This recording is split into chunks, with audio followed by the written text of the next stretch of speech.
Good morning. It is November 5th, 2021, almost 9:25 a.m. First off, I want to show you my arm. I'm going to be taking pictures and videos every day so my lawyer can see everything. And on my arm. That's bad, and it hurts. It still hurts like hell. It still really hurts bad. But anyways, I want to start out by saying, obviously, I thought that Johnny was going to be different. But when he came home last night, it's obvious that he wasn't. I would like to say that I'm going to tell you a couple stories every day. One or two stories that I have on video, and they're all going to be from 2016 to 2017. And I'm going to be telling you them little by little that I have on videos or voice recordings or my notes.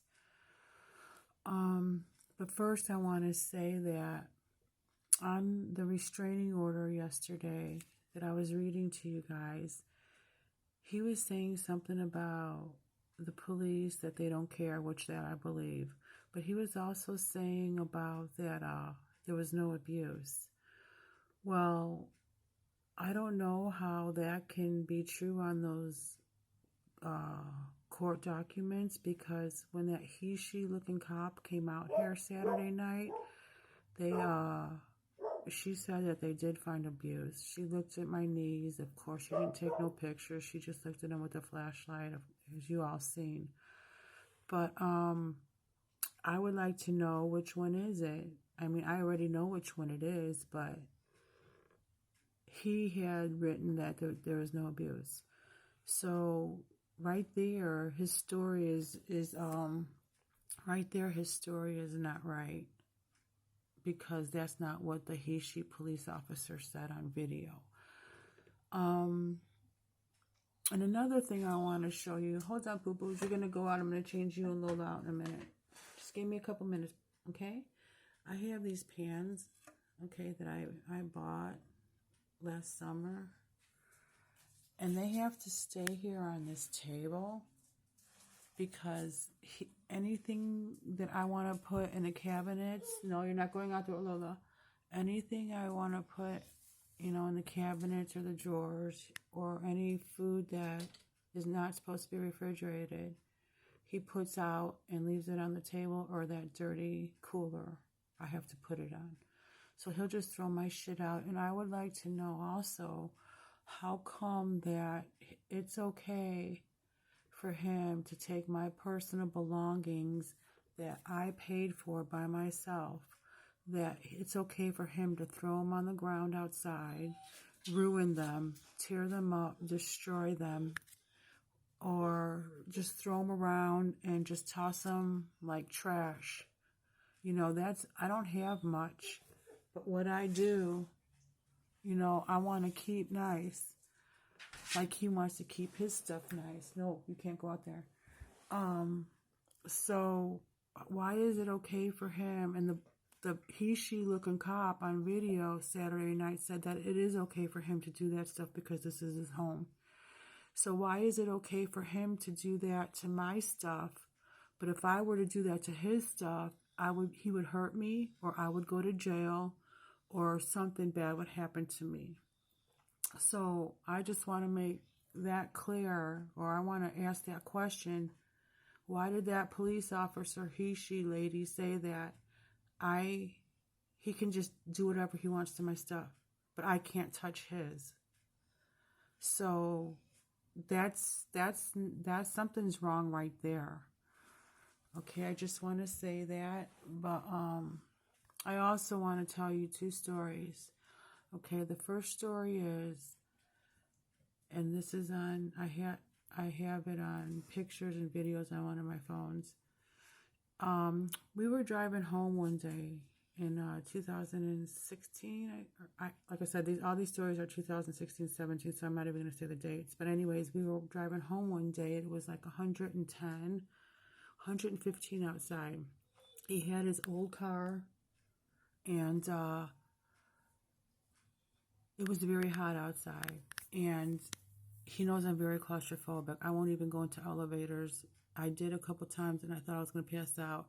I cannot do small, cramped up spaces. I've walked flights and flights of stairs just because I won't take an elevator. So we were driving home one day from Lancaster, and he started his shit with me again for no reason, and he decided that he's going to roll up the window because he has control of the electric window, so he had control on his side. He decided he was going to roll the window up, turn off the air conditioner, and blast that head-banging music that he likes. Hold on, I got to get her away from the store. Come over here, Misty. Nope, come over here. You got to come over here. Come on. Come on, let's go. Come on. Nope, come over here. Come on, let's go. Go over there. Go on, you got to go over there. Go. Go over there, babes. No, you got to go over there. No, you can't go by Lola. Let's go. Okay, sorry about that. It's very hard to keep these dogs apart. But anyway, so, okay, we were driving home, blah, blah, this and that. So when he rolled up the window and locked it, and he turned on that headbanging, blasting music. You see how he blasts the TV. So the music in that little space was very, very, very, very hard. Come here, Misty. Come over here. Come over here. Come over. No, you gotta go over here. Come over here. Come on. Nope, you go over there. Come on, right here. You go over here. Come on. Oh, sorry. Come here. Come on. Get up there. Go on. Get up there. Lay down. Get up there and lay down. Oh my God, I'm so sorry. This is so stressful on me. Every single day, this is so stressful. So when he rolled up the window, and he locked it on me, blasted that loud music, and turned the air conditioner off, I started panicking. I was very, very freaking out because I did not know what to do. And we had like about a 15, 20-minute ride home. And when he did that, I couldn't breathe. I just panicked. Anybody that has claustrophobia out there knows what I'm talking about. So I started I started kicking the window to break it so I can get some air. So when I did that, it didn't break. So then I started punching the window. So as soon as I started punching, turned my head, he hit me with something on my arm right here between those two bruises.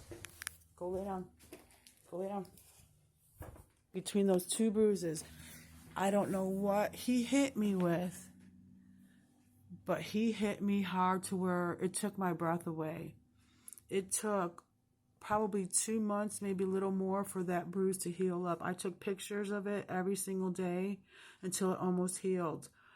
So it might be on my Facebook. I said I didn't post things about him years ago, but I think I posted a couple of things. I'm not absolutely sure.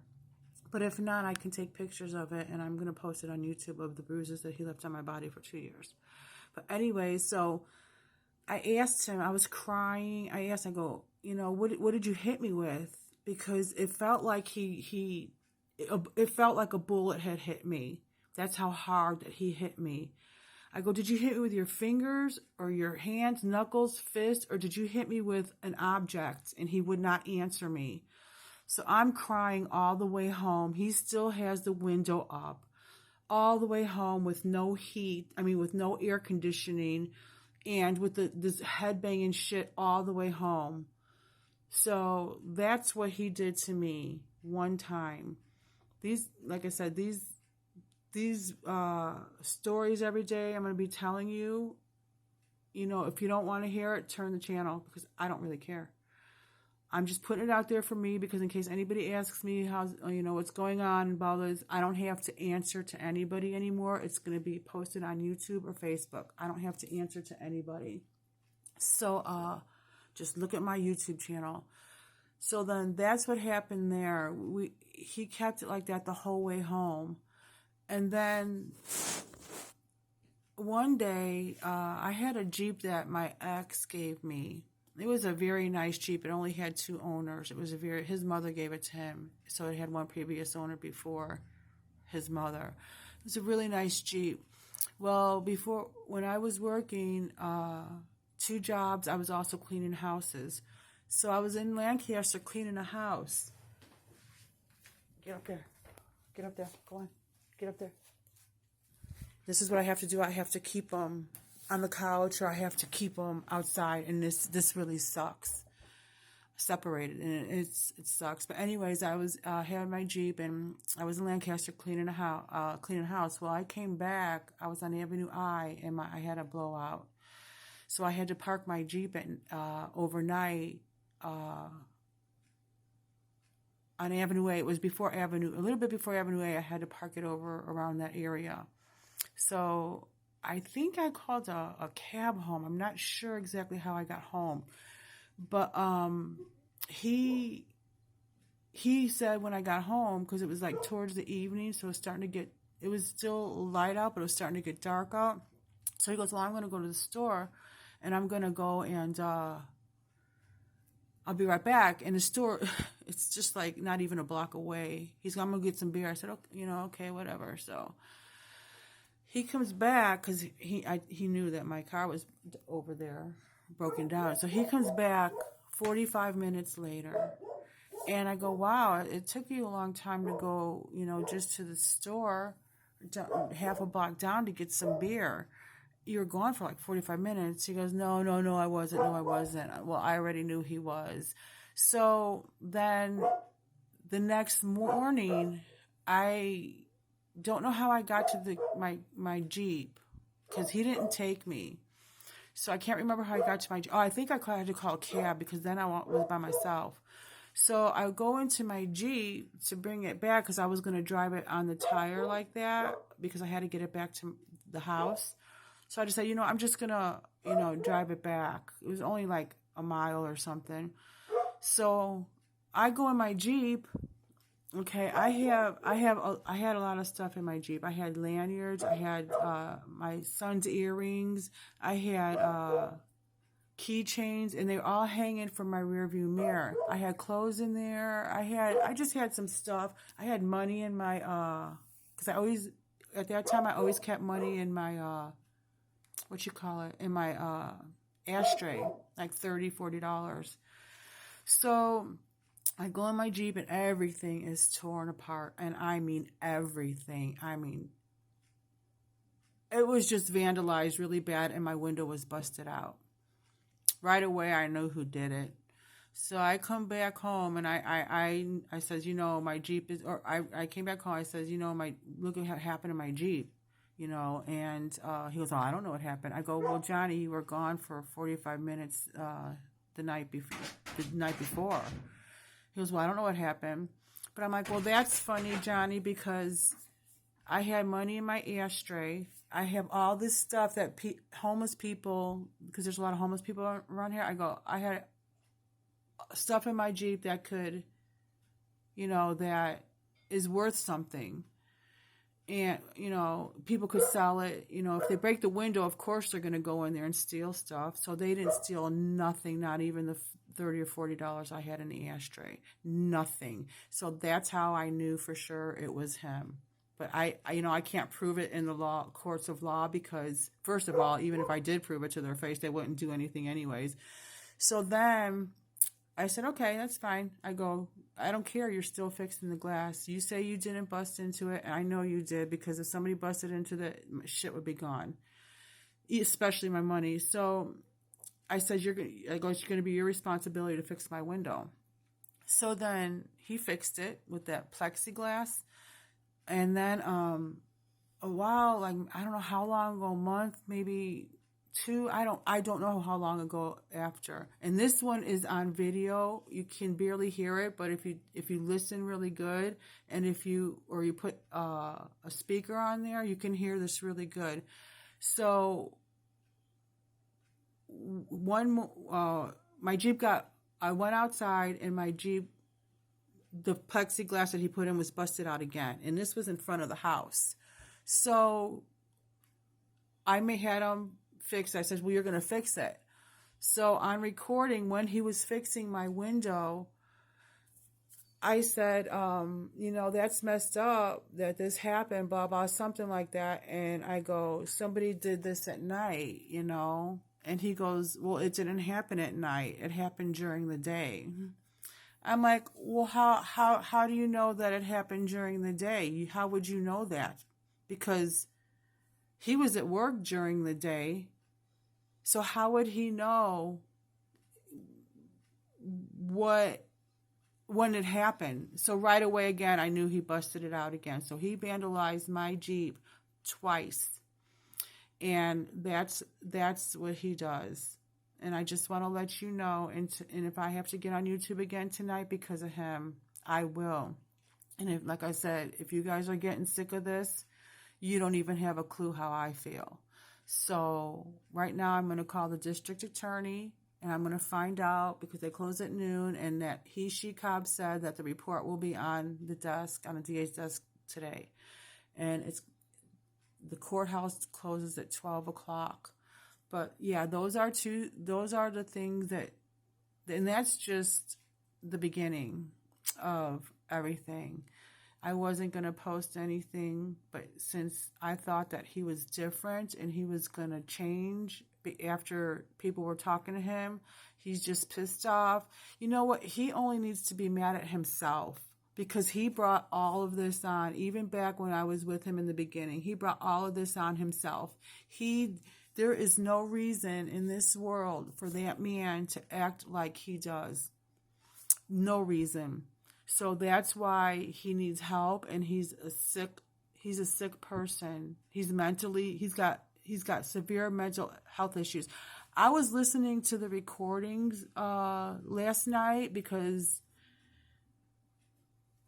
I was in the room. I couldn't come out here, and I felt so bad for poor Lola, because he went to sleep at 10 o'clock and that TV was blasting as loud still, and poor Lola, and he doesn't understand that dogs' ears are very sensitive. And he says no, that's why they're sensitive. You know what? Let me tell you something. He says, okay, sit down, Misty, sit down, stay right there. He says that this thing right here, it's cold. And he says this is a stress blanket for Lola. So he keeps it right here. And he says it's a stress blanket, so Lola, for the 4th of July, when she hears the fireworks, and or loud noises. I'm like, or it'll stress her out, that loud noise and stuff. So I'm thinking the only thing that's stressing that dog out is you, Johnny. But yet he will sit here just to piss me off, and once again taking it out on Lola. He will sit here, and Misty, because Misty has to hear it too. He will sit here and blast that TV, and you all saw how loud it is. And that poor dog Lola has to sit in that one spot and cannot move unless he takes her out in the front for a little bit or out in the back for a little bit. But after that, that poor baby has got to sit in that spot and listen to this very, very, very extremely movie theater loud TV for hours. And it finally stopped at 10 o'clock when he went to bed. But just to piss me off, once again, he's hurting the dogs, because why even get the stress thing if you're just going to do this to your dog? I mean, this poor dog has to sit there and listen to this until you decide to go to bed, and sometimes it's 11 or midnight. So why even get the stress thing? It doesn't make sense. It just doesn't make sense to me. And he's doing it once again on purpose. But I'm going to close this video now because I got to let Lola in the house and I got to let Misty outside. And I'm sure I'll be back on YouTube. Hopefully not, but I'm sure tonight I will be. But every single day, because of what happened again last night, every single day I'm going to post something. And if you guys don't like it, switch the station. Have a good day.